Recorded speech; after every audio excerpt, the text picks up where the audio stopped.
다 함께 사도신경 고백함으로 9월 8일 수요일 감사절 기도회를 시작하겠습니다. 나는 전능하신 아버지 하나님, 천지의 창조주를 믿습니다. 나는 그의 유일하신 아들, 우리 주 예수 그리스도를 믿습니다. 그는 성령으로 잉태되어 동정녀 마리아에게서 나시고 본디오 빌라도에게 고난을 받아 십자가에 못 박혀 죽으시고 장사된 지 사흘 만에 죽은 자 가운데서 다시 살아나셨으며 하늘에 오르시어 전능하신 아버지 하나님 우편에 앉아 계시다가 거기로부터 살아있는 자와 죽은 자를 심판하러 오십니다. 나는 성령을 믿으며 거룩한 공교회와 성도의 교제와 죄를 용서받는 것과 몸의 부활과 영생을 믿습니다.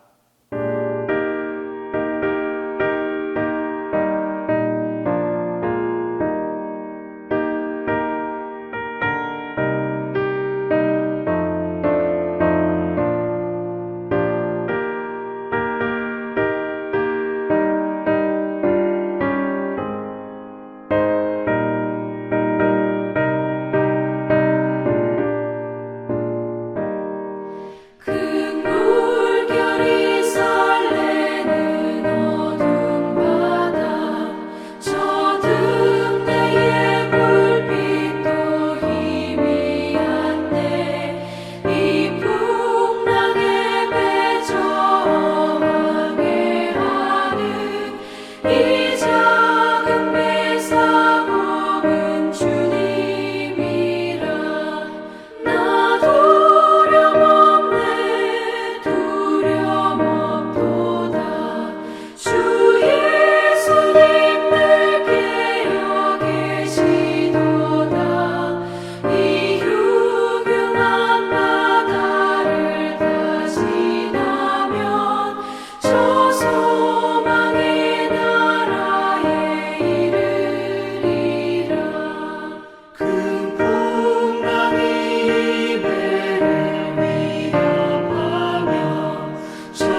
오늘 우리에게 주시는 하나님 말씀은 사무엘상 17장 41절에서 49절 말씀입니다. 구약성경 사무엘상 17장 41절에서 49절 말씀입니다. 다 함께 봉독하겠습니다. 블레셋 사람이 방패든 사람을 앞세우고 다윗에게로 점점 가까이 나아가니라. 그 블레셋 사람이 둘러보다가 다윗을 보고 업신여기니 이는 그가 젊고 붉고 용모가 아름다움이라. 블레셋 사람이 다윗에게 이르되 내가 나를 개로 여기고 막대기를 가지고 내게 나아왔느냐 하고 그의 신들의 이름으로 다윗을 저주하고 그 블레셋 사람이 또 다윗에게 이르되 내게로 오라. 내가 내 살을 공중의 새들과 들짐승들에게 주리라 하는지라. 다윗이 블레셋 사람에게 이르되 너는 칼과 창과 단창으로 내게 나아오거니와 나는 만군의 여호와의 이름 곧 내가 모욕하는 이스라엘 군대의 하나님의 이름으로 내게 나아가노라. 오늘 여호와께서 너를 내 손에 넘기시리니 내가 너를 쳐서 내 목을 베고 블레셋 군대의 시체를 오늘 공중의 새와 땅의 들짐승에게 주어 온 땅으로 이스라엘의 하나님이 계신 줄 알게 하겠고 또 여호와의 구원하심이 칼과 창에 있지 아니함을 이 무리에게 알게 하리라. 전쟁은 여호와께 속한 것인즉 그가 너희를 우리 손에 넘기시리라. 블레셋 사람이 일어나 다윗에게로 마주 가까이 올 때에 다윗이 블레셋 사람을 향하여 빨리 달리며 손을 주머니에 넣어 돌을 가지고 물매로 던져 블레셋 사람의 이마를 치매 돌이 그의 이마에 박히니 땅에 엎드러지니라. 신앙인으로 살아가면서 많이 하고 또 많이 듣는 말 중에 하나가 하나님의 뜻이라는 말입니다. 대부분의 신앙인들이라면 하나님의 뜻을 알기 원하고 또 하나님의 뜻대로 살아가기를 원합니다. 그런데 이토록 하나님의 뜻을 알고 싶은데 왜 하나님의 뜻을 알고 싶은지에 대해 고민해 본 적이 있으십니까?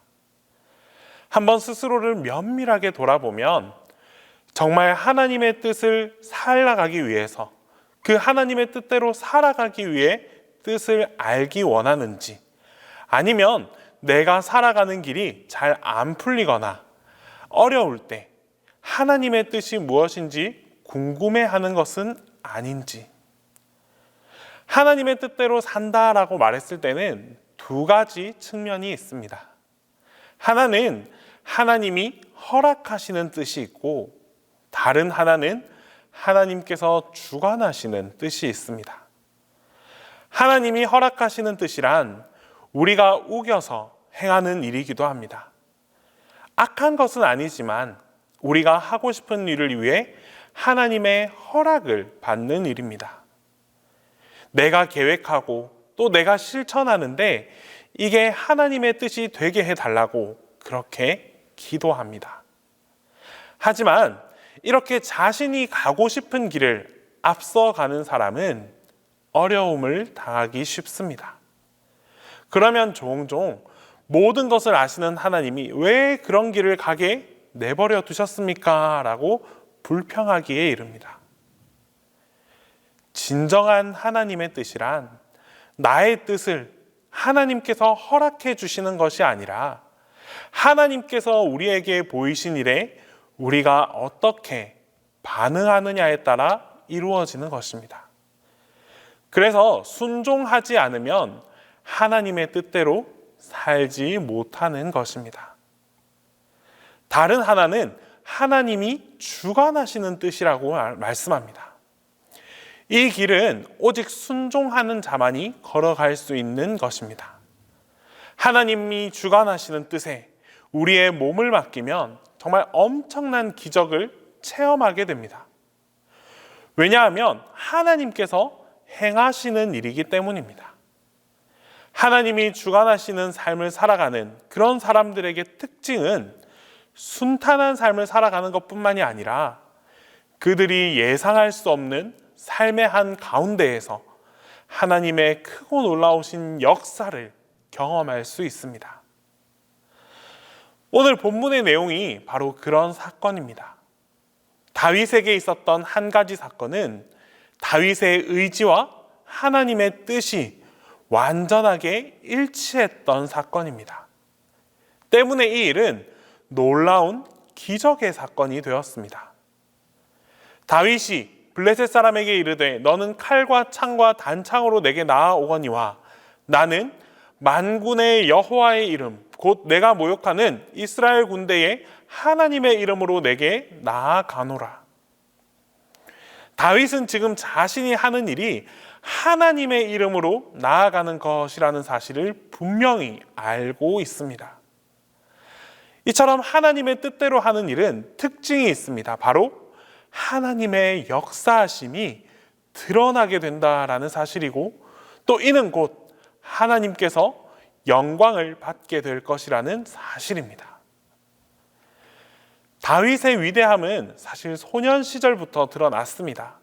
그가 더욱 위대했던 것은 삶에 실수가 있었지만 그의 삶에는 끝까지 하나님의 이름이 분명하게 살아 있었습니다.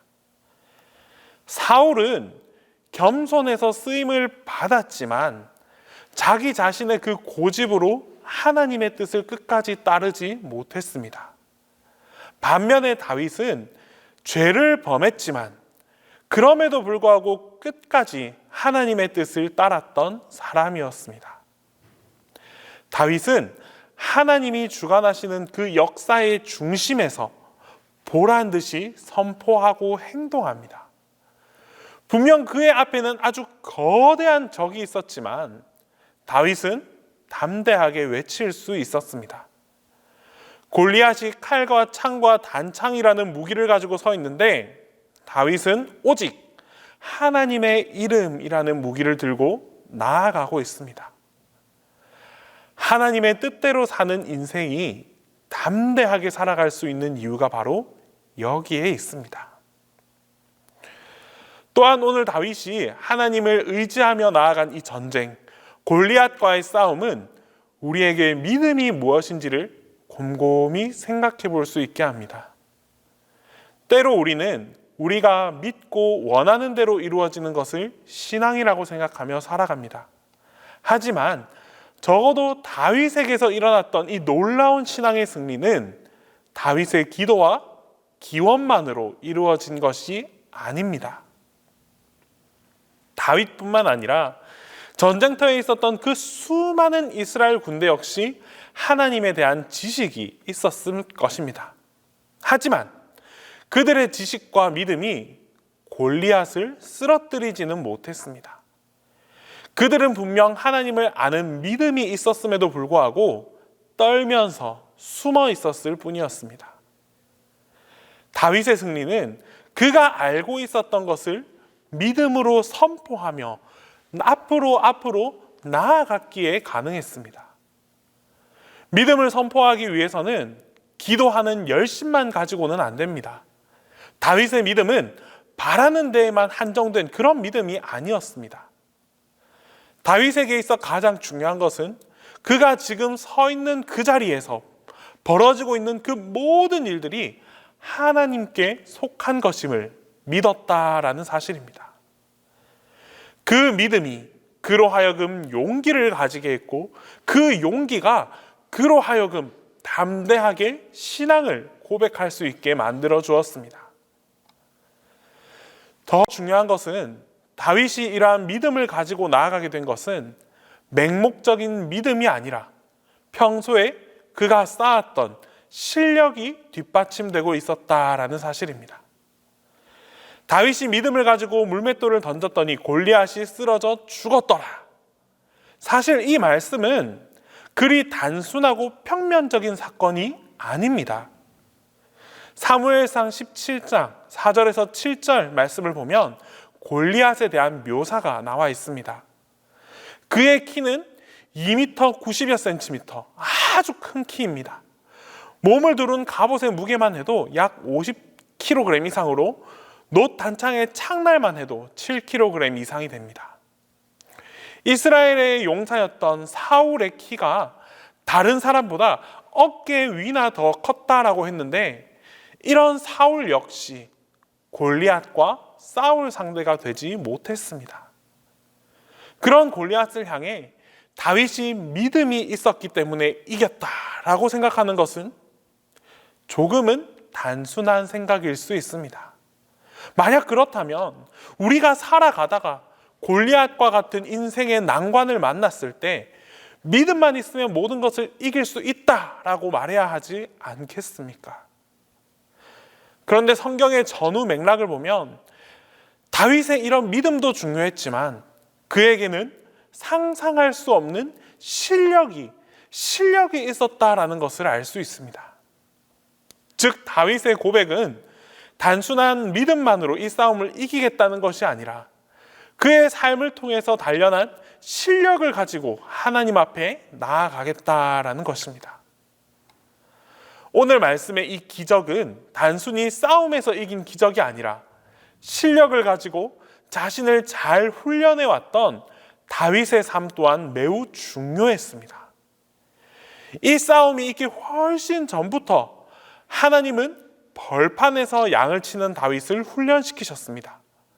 오늘의 싸움을 위해 하나님께서는 다윗을 예비하셨고 다윗은 그런 준비 과정을 거쳐서 쓰임을 받게 되었습니다.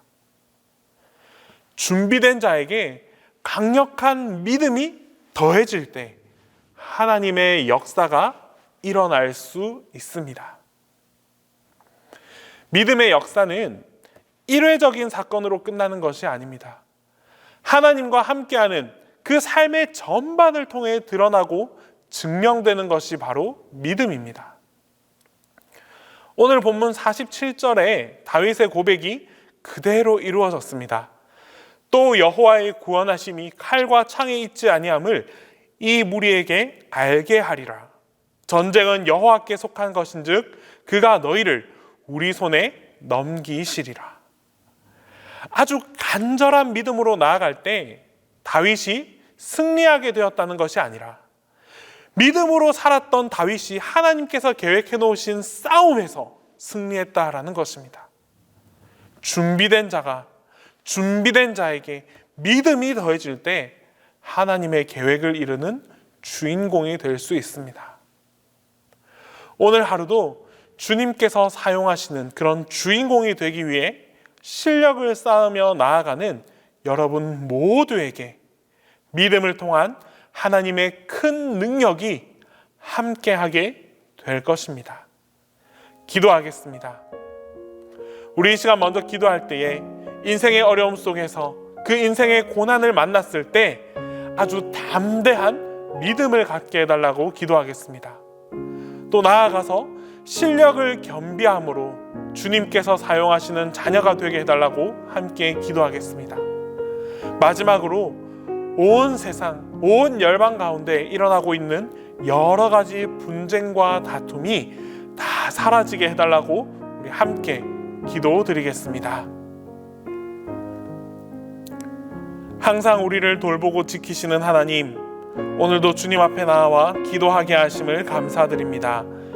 주님, 각자에게 주어진 삶 속에서 여러 가지 어려움과 고난들을 마주합니다. 때론 힘에 겨워 포기하고 싶고 주저앉아 버리고 싶을 때도 있습니다. 이러한 어려움에 처해 있는 이들에게 담대한 믿음을 갖게 하여 주시옵소서.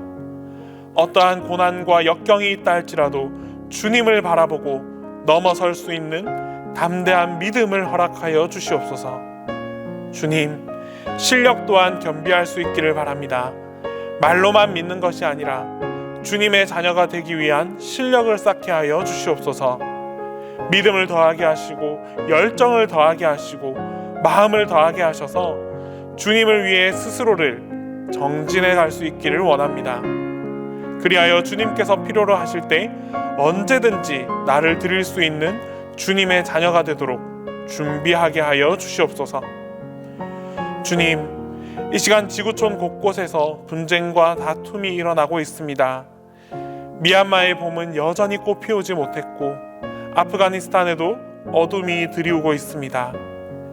인간의 욕망이 결국 인간을 싸우고 해치게 하는 아픔으로 되돌아오고 있습니다. 주님, 이 땅 가운데 주님의 평화가 임하게 하여 주시옵소서. 모든 이들이 사랑의 가치를 깨닫고 다툼과 분쟁을 멈추어 참 평화를 얻게 하여 주시옵소서. 담임 목사님을 위해 기도합니다. 목사님을 위해 기도하는 이들이 넘쳐나게 하시고 그 기도의 응답이 목사님께 다 나타남으로써 하나님께서 주시는 은혜와 축복이 가득하게 하여 주시옵소서. 이제 주님께서 가르쳐 주신 기도를 다 함께 하겠습니다. 하늘에 계신 우리 아버지, 아버지의 이름을 거룩하게 하시며 아버지의 나라가 오게 하시며 아버지의 뜻이 하늘에서와 같이 땅에서도 이루어지게 하소서. 오늘 우리에게 일용할 양식을 주시고 우리가 우리에게 잘못한 사람을 용서하여 준 것 같이 우리 죄를 용서하여 주시고 우리를 시험에 빠지지 않게 하시고 악에서 구하소서. 나라와 권능과 영광이 영원히 아버지의 것입니다.